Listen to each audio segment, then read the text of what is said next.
하나님의 말씀 에베소 2장 19절에서 22절.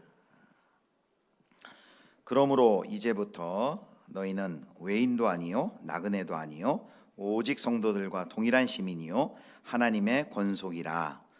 너희는 사도들과 선지자들의 터 위에 세우심을 입은 자라. 그리스도 예수께서 친히 모퉁이 돌이 되셨느니라. 그의 안에서 건물마다 서로 연결하여 주 안에서 성전이 되어가고 너희도 성령 안에서 하나님이 거하실 처소가 되기 위하여 그리스도 예수 안에서 함께 지어져 가느니라. 아멘. 네, 오늘 이제 9월 2일 9월의 첫 금요기도회고요. 또 하반기를 시작하면서 특별히 오늘 밤에는 우리 목자님들, 초원의 목자님들이 같이 모여서 또 목장을 위해 또 함께 기도하면서 하반기를 시작하는 그런 또 특별한 밤이기도 합니다. 오늘 제목은 코로나 시대 이어져야 살아나고 살린다. 이어져야 살아나고 살린다 라는 제목으로 우리 잠깐 우리 목장에 관한 또 하나님의 뜻을 확인하고 또 그 말씀 붙들고 같이 기도하도록 하겠습니다. 방학은 참 빠른 것 같아요. 그죠? 2달 금세 지났습니다. 방학은 어쩜 이렇게 빠른지. 하반기가 개강했는데 또 하반기도 열심히 달려가면 또 하반기는 더 짧아요. 한 석 달 조금 더 달리면 또 이제 겨울방학이 또 기다리고 있습니다. 여전히 팬데믹 상황 속이지만 그래도 이제 올해 5월부터 거리두기가 멈추고 그리고 교회에서 또 5월에 이렇게 식사를 재개하면서 이제 저희 교회에서는 이렇게 목장 모임도 좀 숨통이 트인 것 같고 작년이나 재작년보다는 이제 훨씬 상황이 많이 나아진 것 같습니다. 그러나 또 뭐 여전히 또 이렇게 또 코로나를 또 조심해야 될 그런 상황이고요. 저희 집도 그 막내가 이번에 2번째 이번 주간에 걸렸어요. 그래가지고 집에 비상이 걸려가지고 저도 한 주 내내 집에 못 들어갔는데 이렇게 또 재감염되기도 하고 그렇지만 하여튼 작년과 재작년보다는 상황이 이렇게 많이 좋아지고는 있습니다. 2년 9개월 동안 이 코로나 상황을 이렇게 되돌아보면 참 이 코로나 상황이 우리 모든 일상과 특별히 우리 교회 공동체 신앙생활에 또 많은 어려움을 주었습니다. 특별히 이제 거리두기를 해야 되니까 물리적으로 단절됨과 동시에 또 영적인 단절도 자연스럽게 따라오게 되었고요. 그러다 보니 하나님과의 관계도 약해지기도 하고 또 지체들과의 관계도 자연스럽게 약해진 것이 사실입니다. 그래서 코로나로 인해서 교회 공동체의 가장 큰 어려움은 이 공동체성이 약화되고 관계가 단절되었다라고 우리가 이구동성으로 이야기를 합니다.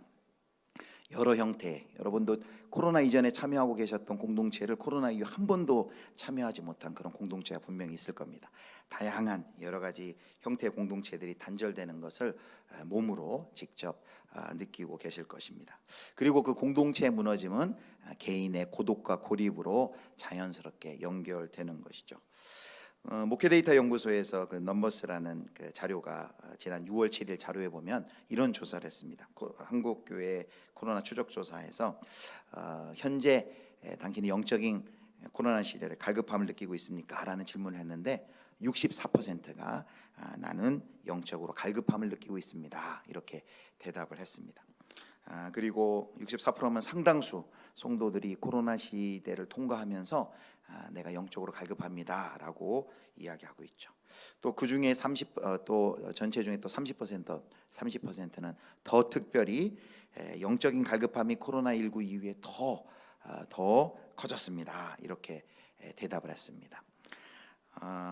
이런 코로나 팬데믹의 위기를 통과하면서 똑같이 위기를 통과하는데도 어렵지만 이 위기를 그래도 잘 통과하는 분들이 있어요. 우리 교회도 그렇고 또 다른 교회도 그렇고 이 한국교회 이 교회 공동체 속에 이 코로나 모두가 어려워하는 이 시기를 잘 통과하는 사람들이 누구냐라고 조사를 해보니까 그분들이 누구냐면 바로 소그룹 활동에 적극적으로 참여하는 분들, 소그룹과 목장 모임에 적극적으로 참여하는 분들이라는 것이 실제적으로 이제 데이터로 드러났습니다. 그래서 아까 말한 그 목회데이터 연구소에서 조사한 자료에 이제 올해 1월 11일 자료에 의하면요, 소그룹 활동자가 소그룹을 활동하지 않은, 우리 교회로 얘기하면 작년 같은 목장 모임에 참여하는 분들이 목장을 참여하지 않은 분들보다 교회에 대한 강한 소속감, 교회에 대한 소속감을 2배, 더 강한 소속감을 가지고 있고요. 또 모든 신앙의 지표가 목장과 소그룹에 참여하는 분들이 뭐 예배, 성경 공부, 훈련, 기도 이런 모든 신앙의 지표들이 약 두세 배 높게 조사가 되었습니다.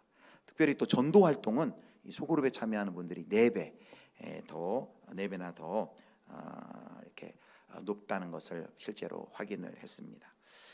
코로나의 이 상황이 우리 교회 공동체에 가져온 가장 큰 위기가 공동체를 약화시키는, 공동체성을 약화시키는 것이라 하면 그 대안은 당연히 공동체성을 강화하는 것, 즉 우리가 다시 이어지고 공동체가 연결되는 것이 이 위기를 극복하는 거의 핵심이라고 할 수 있습니다. 왜 우리가 연결이 되어야 될까요? 왜 우리가 연결이 돼야 될까요?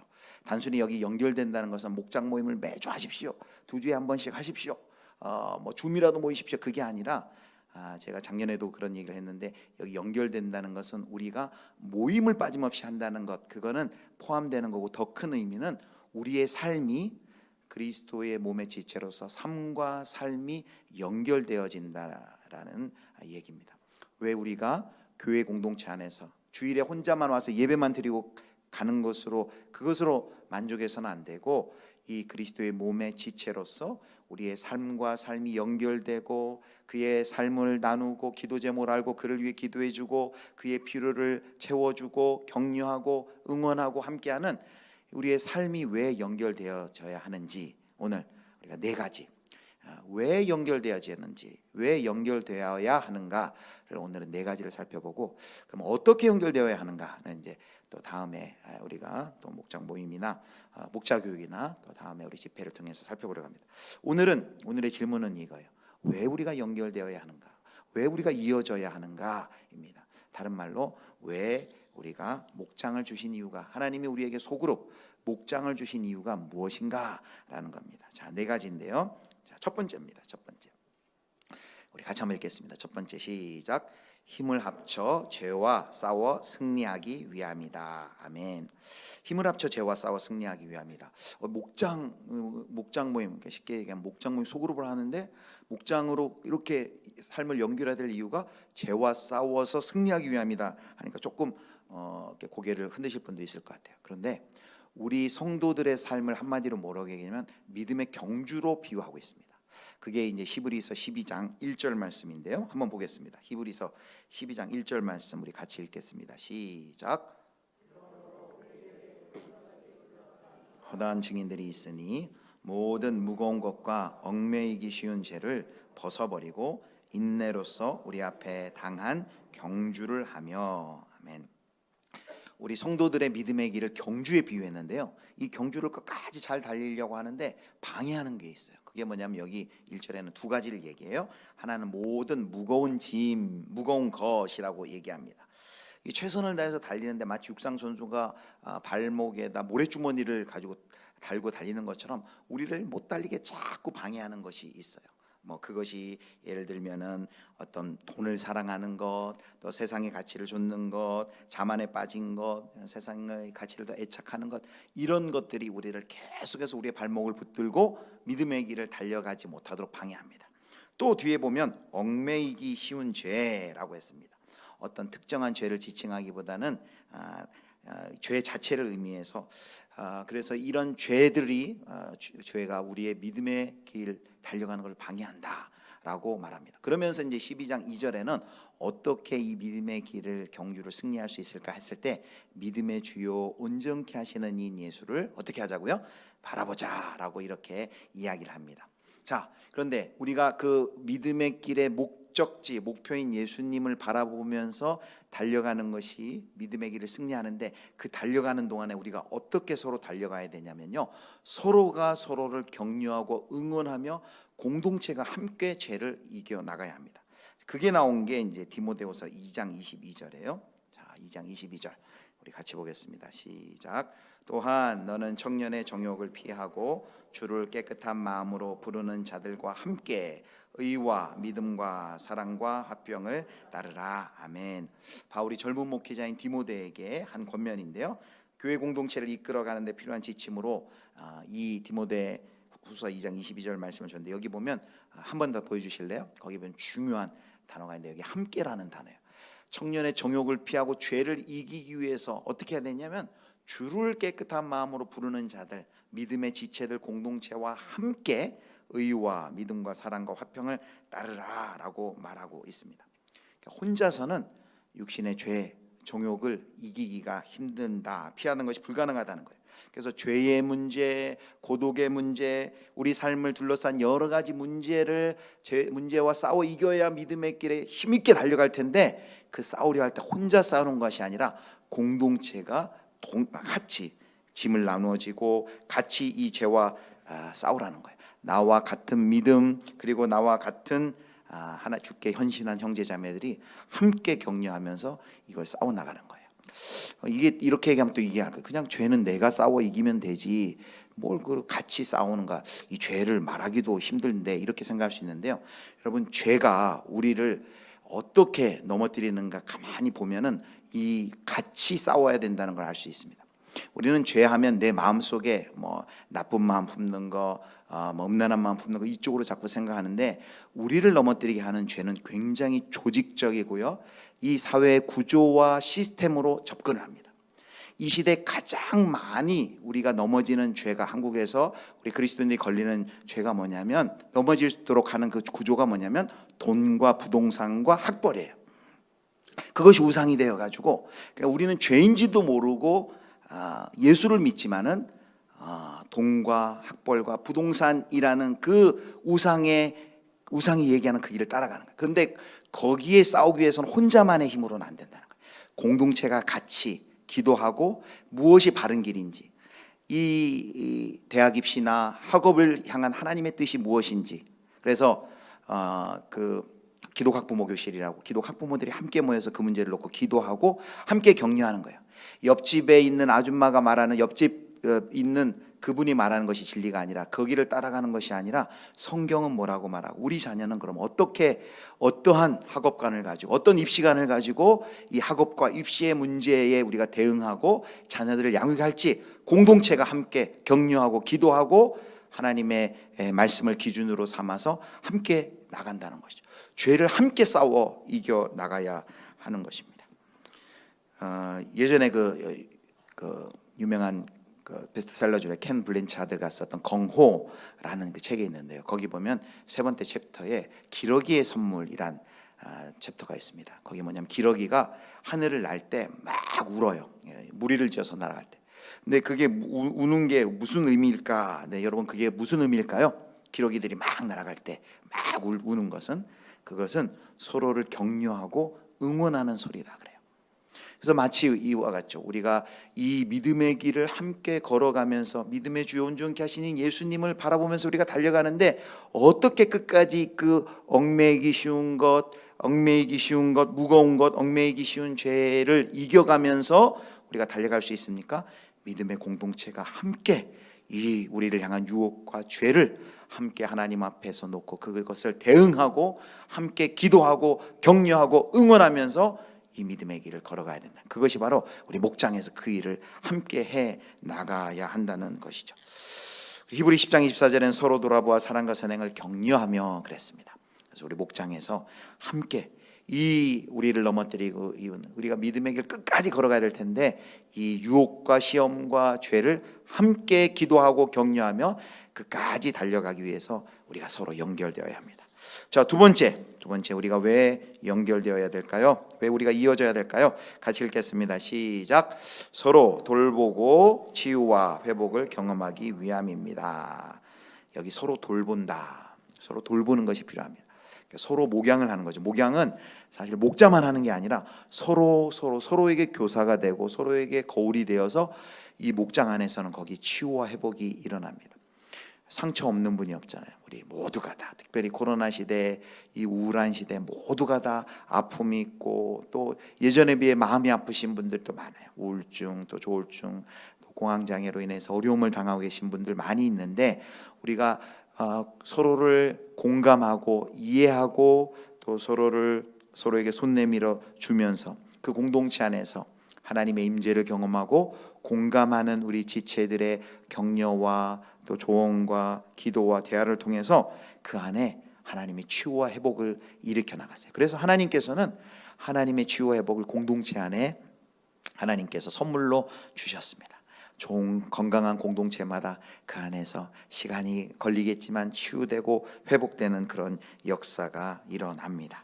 그래서 함께 모여서 한 사람의 어떤 목자와 또 한 사람의 어떤 탁월한 사람만이 목양을 하는 것이 아니라 서로가 서로를 목양하고 서로가 서로를 끌어주고 기도하고 그리고 공감하고 돕는, 그렇게 서로를 돌볼 때 그 공동체 안에서 치유와 회복이 일어난다는 것이죠. 자, 세 번째입니다. 세 번째는 같이 읽겠습니다. 시작. 영적으로 성숙하기 위함입니다. 영적으로 성숙하기 위함, 성숙이라고 하는데 이게 우리 공동체 목장의 아주 중요한 목적 중에 하나입니다. 우리가 함께 모여서 함께 자라가요. 특별히 오늘 우리가 본문 말씀 읽었죠. 에베소 2장 19절부터 22절까지 읽었는데, 우리가 지금 이제 에베소서 매일 성경 묵상에 들어갔죠. 이제 이 본문 이제 다음 주에 우리가 묵상할 텐데, 사도 바울이 예수 그리스도의 십자가 사역을 통해 얻은 그 구원은 이전과는 전혀 다른 새로운 창조를 의미하는데, 새로운 존재로서의 창조를 의미하는데, 19절에 보면 그게 바로 하나님의 시민, 하나님 나라의 시민, 그리고 하나님 나라의 가족, 권속이라고 얘기하고, 21절에 보면은 그 바울이 새로운 그 정체성으로서 성전을 언급합니다. 자, 21절, 22절을 같이 보겠습니다. 자, 우리 21절, 22절 같이 읽겠습니다. 그의 안에서 건물마다 서로 연결하여 주 안에서 성전이 되어가고, 너희도 성령 안에서 하나님이 거하실 처소가 되기 위하여 그리스도 예수 안에서 함께 지어져 가느니라. 그의 안에서, 그리스도 예수 안에서 건물마다 서로 연결하여 할 때, 연결하다는 것은 유대인과 이방인들이 차별이 없이 함께 연결된다라는 그런 의미가 있습니다. 그렇게 연결이 되어서 성전이 되어가고, 또 22절에 보면 어떻게 말하냐면 그리스도 예수 안에서 함께 지어져 간다, 그렇게 말합니다. 연결되는 것으로 끝이 나는 게 아니에요. 함께 연결되고 함께 지어져 간다 그랬습니다. 여러분, 그래서 우리는 예수 믿는 사람들이 예수 믿는다고 바로 성자가 되는 것이 아닙니다. 완성된 존재가 아니에요. 계속해서 우리는 예수님을 믿으면서 한 걸음 한 걸음 성숙하고 성장해 나가는 그런 완성을 향해 우리가 나아가는 존재입니다. 우리 그리스도교, 우리 기독교는요, 성장과 성숙을 혼자 예수 믿고 산속으로 들어가서 어떤 돌을 닦으면서 성숙하는 종교가 아니에요. 우리는 미우나 고우나 공동체 안에서 서로 부딪히고 만나고 그러면서 거기서 우리가 함께 성숙해 가는 것이 바로 하나님의 뜻입니다. 뭐 다른 종교는 혼자 가서 돌을 닦을 수 있고 혼자 훌륭해질 수 있고 혼자서 성숙으로 나아가는 그런 종교도 있겠죠. 그러나 우리 기독교는 공동체 안에서 함께 자라가요. 그래서 성령의 열매가 뭡니까? 성령의 열매는 예수 그리스도의 성품을 닮아가는 거거든요. 하나님의 우리를 향하신 그리스도의 형상이 회복되는 것, 성령의 열매가 맺히는 것, 그리스도의 성품으로 우리가 변화되는 것, 예수님을 닮아가는 것 다 같은 말이에요. 근데 그렇게 변화되는 역사가 어디서 일어나요? 혼자 가서 성령의 열매를 맺히는 게 아니에요. 사랑, 희락, 화평, 오래 참음, 자비, 양선, 충성, 온유, 절제, 이 모든 성령의 9가지 열매는 어디에서 맺혀지는 거예요? 사랑을 산속에 들어가서 혼자 내가 사랑합니다 이렇게 맺을 수 있는 게 아니라 관계 속에서. 그럼 화평, 평화가 어떻게 우리 가운데 임해요? 벌써 질문 속에 답이 있죠. 혼자서 마음의 평안이 아니라 관계 속에서 참된 평화, 적대감을 없애는 참된 평화, 성령의 열매가 맺혀지는 것이죠. 그래서 우리의 성숙은 어디에서 이루어져요? 바로 우리의 믿음의 공동체, 우리의 목장을 통해 가장 가까운 우리의 목장과 소그룹을 통해서 우리가 계속해서 성숙해 나아가는 것이죠. 그래서 이 모임을 통해 우리가 성숙해 나갑니다. 영적으로 성숙하기 위해서 우리가 연결돼야 됩니다. 자, 마지막, 왜 우리가 연결되어야 될까요? 같이 읽겠습니다. 네 번째, 시작. 선교하고 이웃을 섬기기 위함입니다. 첫 번째, 두 번째, 세 번째는요, 우리 오늘 제목이 이어져야 살아나고 했는데 살아나는 거예요. 첫 번째가 뭐라 그랬습니까? 첫 번째는 죄와 싸워 승리하기 위함이죠. 우리가 살아나기 위함이에요. 두 번째는 무엇입니까? 서로 돌보고 치유와 회복을 경험하기 위한 돌봄이라 그랬죠. 우리가 살아나요, 우리 안에서. 세 번째는 또 뭐라 그랬어요? 영적으로 성숙하기 위함이다. 다 우리 안에, 공동체 안에 우리가 살아나는 거예요. 그렇게 살아났으면 이제 살려내야 돼요. 살아나고 살려내야 되는데, 네 번째는 살려내러 나가는 거예요. 그거를 이제 선교라고도 하고 이제 전도도 포함되겠죠. 선교는 전도보다 더 확장된 의미입니다. 하나님의 통치와 다스림이 우리의 모든 일상과 삶의 영역에 임하도록 우리가 나가서 섬기는 것, 선교라고 할 수 있죠. 선교와 이웃을 섬기기 위함이다라고 했습니다. 목장은요, 전도하기 가장 좋은 장소예요. 미국의 그 목적이 이끄는 삶으로 유명한 리그 워렌 목사님, 이제 얼마 전에 이제 은퇴하셨다고 그러더라고요. 리그 워렌 목사님이 교회를 개척하고 세드백 교회를 개척해서 지금 아주 큰 교회로 성장시켰는데, 그 교회의 특징이 있어요. 이 교회는요, 보통 다른 교회들은 주일에 예배 참석하는 인원보다 소그룹이 더 적어요.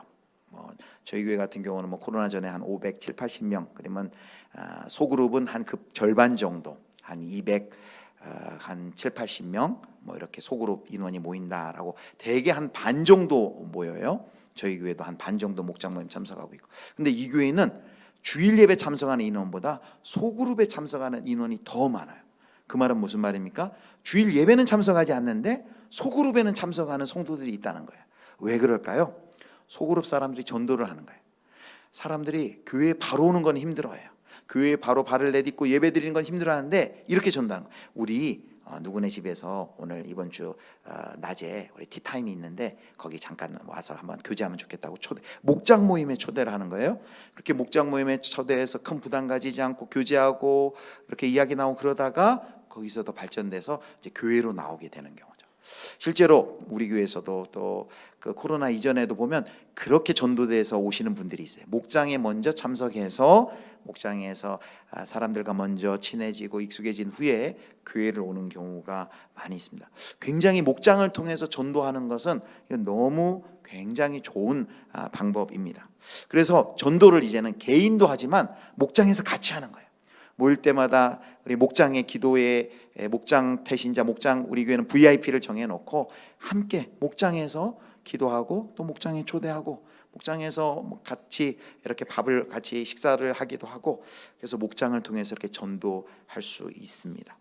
또 목장은 함께 사역할 수 있는 곳이에요. 목장은 분당에 있는 지구촌 교회는요, 각 목장을 선교지하고 이렇게 매칭을 시켜준대요. 그러니까 우리식으로 얘기하면 이런 거죠. 우리 교회 여기는 세네갈 목장, 여기는 인도 목장, 여기는 터키 목장, 그렇게 정해놓으면은 그 목장은 그 선교지에 대한 강한 책임감을 가지고 늘 기도하고, 또 실제적으로 필요가 뭐가 있는지 늘 관심을 가지고 돕고, 그리고 단기 선교도 함께 가고, 그 사역을 함께 할 수 있는 사역을 연결해 준다 그래요.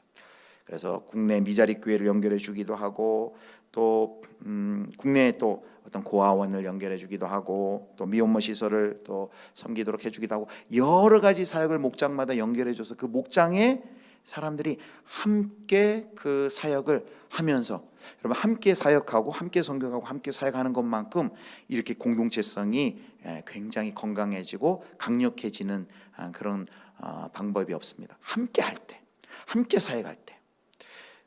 그래서 목장에서 함께 여러 가지 일들을, 사역들을 함께 해나가는 거죠. 우리도 함께 목장에서 하는 사역이 있잖아요. 뭐 있습니까? 주일에 주방 공사 목장에서 같이 하잖아요. 이렇게 같이 수고하고, 또 주일에 수고하고, 이렇게 격려하고 수고했다고, 그렇게 함께 여러 가지 사역을 함께 해나가는 거죠. 그래서 우리 이 목장은 이렇게 함께 선교하고 함께 전도하고 함께 사역할 수 있는 곳이고, 하나님이 그것을 위해서 우리를 연결시켜 주었다는 것입니다. 이제 말씀을 맺도록 하겠습니다. 우리 코로나 이제 팬데믹 시대, 이제 좀 지나면 이제 엔데믹, 풍토병이 되면 이제 엔데믹 시대라고 하는데, 아직은 엔데믹은 아니라 그러더라고요. 근데 이 교회 공동체성, 이 너무 중요한 공동체성을 어떻게 우리가 회복할 수 있습니까? 한결같이 모든 신학자, 모든 목회자들이 한결같이 이야기합니다. 그것은 바로 목장 모임, 소그룹에 그것이 달려 있다라고 말을 합니다. 불확성의 이 시대 가운데 우리 코로나 시대 한국 교회가 헤쳐나갈 돌파구가 있다면 우리 목장이 건강하게 되는 것입니다. 목장의 목원들이 서로 건강하게 서로 연결되어지고 이어지는 것입니다. 여러분 우리 교회가 어떤 교회예요? 여러분 누가 우리 예수비전교회는 어떤 교회입니까? 라고 말하면 여러분 뭐라고 대답하겠습니까? 여러 가지 대답이 있겠지만 저는 한마디로 이렇게 생각해요. 저는 그런 목회 철학 가지고 우리 예수비전교회는 있는 교회입니다. 복 있는 교회입니다. 우리 표가 있잖아요. 예수비전으로 복 있는 교회. 연결하는 교회예요. 그렇게 연결하려면 먼저 그 세상으로 그 복을 흘려보내주는 이어주려면 먼저 무슨 일이 일어나야 돼요? 나와 하나님이 먼저 이어야 되겠죠. 하나님과 내가 연결돼야 되겠죠. 그 다음에 또 어떻게 연결돼야 됩니까? 나와 우리 지체들, 우리 예수비전교회 모든 공동체가 목장으로 연결이 돼야 됩니다. 그래야만 이 하나님의 생명이 우리를 통해 충만해지고 그것을 통해 저 세상으로, 저 사회로, 그리고 우리 일상으로, 그리고 다음 세대에 이 복을 흘려보내줄 수 있는 것이죠. 그래서 캄캄하고 혼란스러운 세상, 서로 이렇게 이어진 연결된 우리 목장, 연결된 소그룹, 이것은 정말 이 시대에 우리 한국교회의 희망이다라고 할 수 있습니다. 우리 예수비전교회의 희망이라고 할 수 있습니다. 여전히 존재하는 코로나로 인해서 여전히 어려움이 많이 있지만 그래도 이 어려운 시기에 계속해서 삶을 연결하고 또 모이려 하고 여러 가지 방법으로 고군분투하고 계신 우리 목자님들 너무 수고 많으시고 너무 감사합니다. 오늘 다시 한번 하반기를 시작하면서 이 목장으로 우리 모이는 것이 얼마나 연결되는 것이 얼마나 소중하고 얼마나 중요한 일인지 우리가 살펴봤습니다. 4가지 마지막 정리하겠습니다. 4가지. 첫 번째 뭐라고요? 힘을 합쳐서 믿음의 길을 함께 죄와 싸워 승리하는 것. 두 번째, 서로 돌아보고 치유와 회복을 경험하도록 하기 위해서. 세 번째, 영적인 성숙을 함께 목장에서 경험하기 위해서. 네 번째, 함께 선교하고 이웃을 섬기기 위하여서 하나님이 우리를 연결시키기를 원하십니다. 우리 예수비전교회 공동체가 이렇게 서로 연결되어서 건강한 소그룹, 건강한 우리 목장들이 더 많아지고 더 많은 성도들이 이 목장 모임에 이 소그룹에 함께 동참함으로 말미암아 하나님의 의도하신 이런 놀라운 은혜의 역사가 우리 예수비전교회를 통해 그리고 많은 우리 주변과 이웃 가운데 그 하나님의 복이 우리 공동체와 목장을 통해 흘러갈 수 있기를 주님의 이름으로 축원합니다.